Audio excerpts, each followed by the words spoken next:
Bienvenidos a Growner, el canal que necesitas seguir si en algún momento de tu vida piensas comprar, vender o arrendar una propiedad. El día de hoy vamos a necesitar calculadora porque estaremos viendo cómo se calculan los montos para emitir los vales vistas que tenemos que dejar en la notaría al momento de concretar una operación de compraventa inmobiliaria. Parece un cálculo sencillo, pero no te dejes engañar porque tiene su grado de complejidad. Así que anda a buscar lápiz o papel. Los más digitales pueden ir a abrir una hoja de cálculo en Excel y comenzamos de inmediato.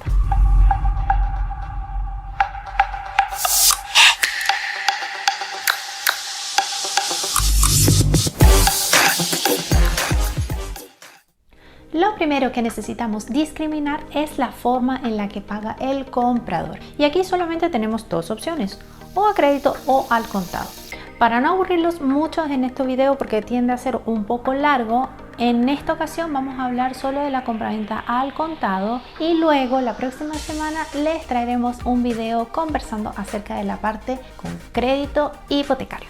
Entonces, una vez definido que nuestro cliente compra al contado, el segundo paso es saber si el vendedor actual tiene o no una deuda hipotecaria. Pongámonos en el caso de que no, para ir desde lo más fácil hasta lo más complejo. Si tenemos una compraventa donde el precio finalmente acordado es de 100 millones de pesos y el vendedor no posee deuda hipotecaria, entonces el cálculo es hiper sencillo. Simplemente al momento de suscribir la escritura definitiva, tiene que dejar un vale vista por 100 millones de pesos. Atención acá porque eventualmente si hubo un corredor de propiedades, un asesor intermediando la operación, en este minuto también deberían dejarse las comisiones pactadas. Entonces pudiese ser que en esa instrucción notarial tengamos un vale vista por el valor del precio de la compraventa y dos vale vistas adicionales que son los que pagan las comisiones del corredor, la comisión que le corresponde al vendedor y la comisión que les corresponde al comprador. Tres vale vistas para esta operación. Agreguemos entonces un poco más de complejidad. Veamos qué pasa si el vendedor en efecto tiene un crédito hipotecario vigente. Lo primero que necesitamos es tener a vista un documento que se llama liquidación de deuda o prepago.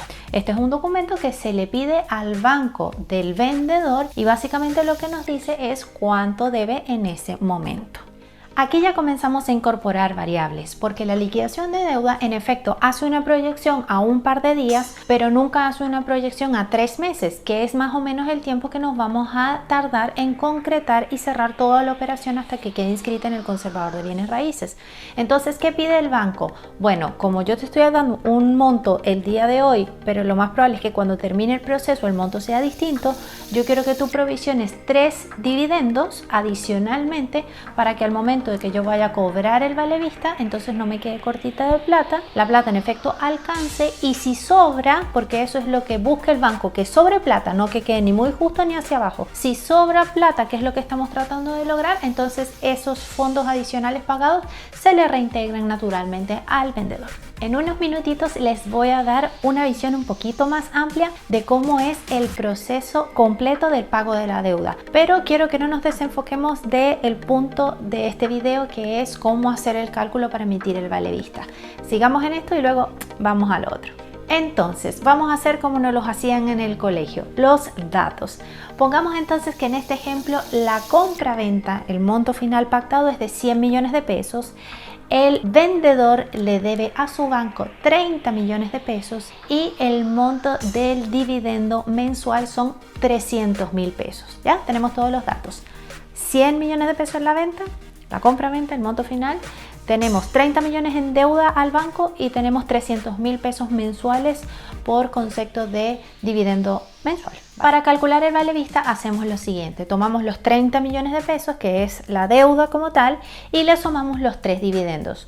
Los 3 dividendos a 300.000 pesos cada uno son 900, entonces tenemos 30 más 900, 30 millones 900. En estricto rigor, por ese valor debería hacerse el vale vista. Pero atención, acá yo siempre prefiero quedar un poquito holgada. ¿Por qué? Porque cada banco tiene su criterio. Hay unos un poco más exigentes, hay unos un poco más relajados, pero nosotros queremos estandarizar el proceso, usar un proceso que nos funcione para todos los bancos. Entonces, últimamente nosotros hemos estado provisionando 4 meses de dividendos. Si deciden seguir nuestro consejo, entonces el cálculo quedaría así: 4 dividendos a 300.000 pesos cada uno es 1.200.000 más los 30 millones originales. Naturalmente tendríamos 31.200.000 pesos.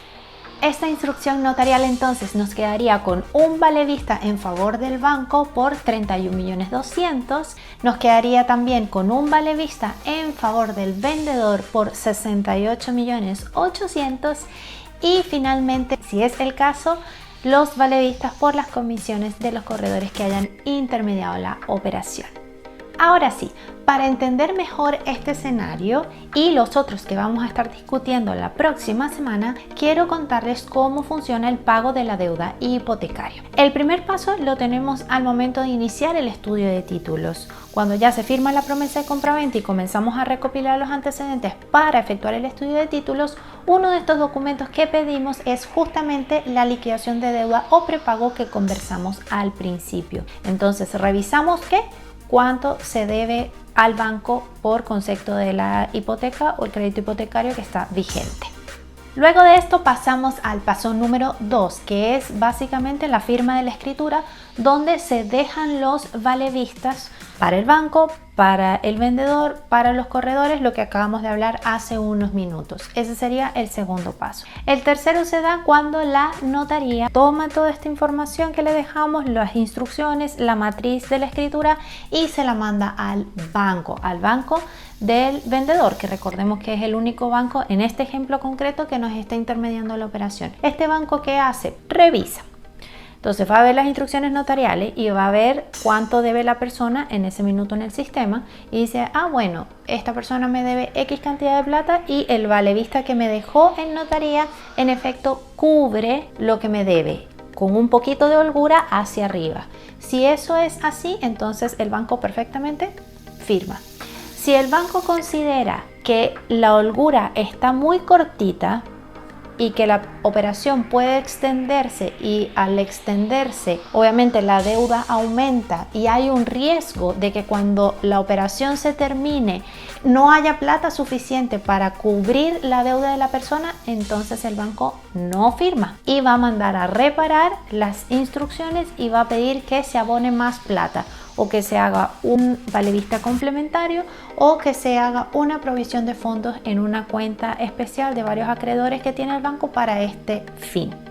En el entendido de que los fondos sean suficientes, el banco naturalmente va a firmar la escritura de compraventa alzando la hipoteca y esto se va a inscripción en el conservador de bienes raíces. Pasa el tiempo estándar en este proceso y finalmente se emiten los certificados de dominio IGP, donde acredita que la propiedad fue traspasada al comprador. Con estos documentos se envían a la notaría para que la notaría revise que hay cumplimiento de instrucciones y cuando la notaría nos dice sí, está todo bien, vengan a retirar los valevistas, nosotros debemos notificar al banco y decirle, hey banco, ya el valevista está listo para ir a buscarse.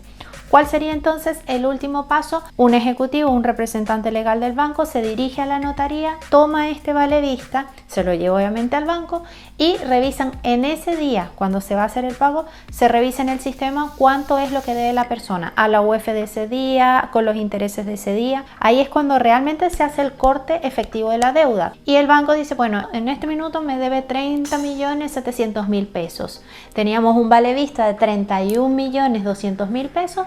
¿Qué hace el banco? Toma esos fondos, se los abona a la deuda, liquida la deuda, que esto se hace a través de una liquidación de deuda hipotecaria que ojalá se los van a enviar al cliente, el banco a su cliente, porque a veces no lo hacen. Se hace ese pago y la diferencia que quedó a favor del vendedor se lo deposita en su cuenta corriente. ¿Qué pasa si la persona no tiene cuenta corriente? Porque a veces puede darse el caso, simplemente se le emite un valevista con el saldo que tiene a su favor para que la persona lo cobre en cualquier sucursal bancaria. Y ya para cerrar, una pregunta que siempre me hacen los vendedores: Dulce, ¿hasta cuándo pago mi dividendo? Ya dejé una provisión, ya tuve que sacar plata o se me descontó plata para este fin, ¿tengo que seguir pagando mis dividendos? Es difícil, es una respuesta difícil porque depende de los criterios que tengan cada una de las instituciones bancarias. Pero como les dije anteriormente, nuestra intención es estandarizar el proceso de modo que independientemente de cómo funcionan los criterios de cada banco, podamos tener un solo conducto por el cual conducirnos, valga la redundancia. Y en este caso mi recomendación es que solo dejen de pagar el dividendo cuando ya estén seguros que el banco firmó. Si el banco todavía no ha firmado, pese a que ya existe una provisión de dividendos, puede que les diga no voy a firmar porque tú estás en deuda, en mora con el dividendo vigente en este momento. Entonces, para evitar, finalmente, como ya vimos, el banco va a devolver toda la plata que sobre. Entonces, paguen hasta el momento en que estén seguros de que el banco firmó. Esto se lo pueden indicar en la notaría o su asesor inmobiliario cuando ese momento ha llegado. Y ahora sí, para terminar, lo último es recordarte que es imperativo avisarle al banco que el vale vista está disponible para su retiro y eventual pago de la deuda. El banco no se entera de ninguna otra manera que la operación ya se ha cerrado.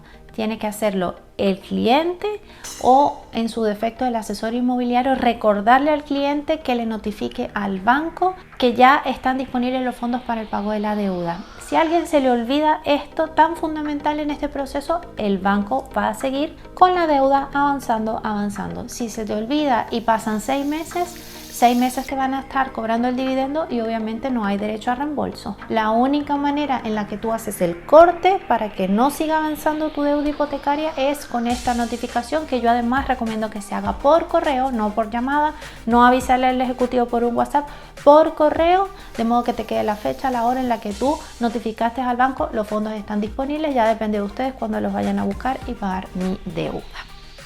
Y esto ha sido todo por hoy. Recuerda que vamos a estar la próxima semana conversando acerca de este mismo proceso, pero con la variable de un comprador comprando con crédito hipotecario. Entonces tendríamos una persona que vende con crédito hipotecario y una persona que compra con crédito hipotecario. Efectivamente, los cálculos se ponen mucho más complejos. Hoy lo que hicimos fue sentar las bases para después poder avanzar a un mayor grado de complejidad, así que ojalá puedas asentar súper bien esta información porque va a ser de suma importancia para poder entender el siguiente video. Recuerda siempre compartir este contenido, hácelo llegar a una persona que sepas que está atravesando una operación inmobiliaria, dale al botón de suscribir y también mucho amor para este video. Nos vemos muy pronto.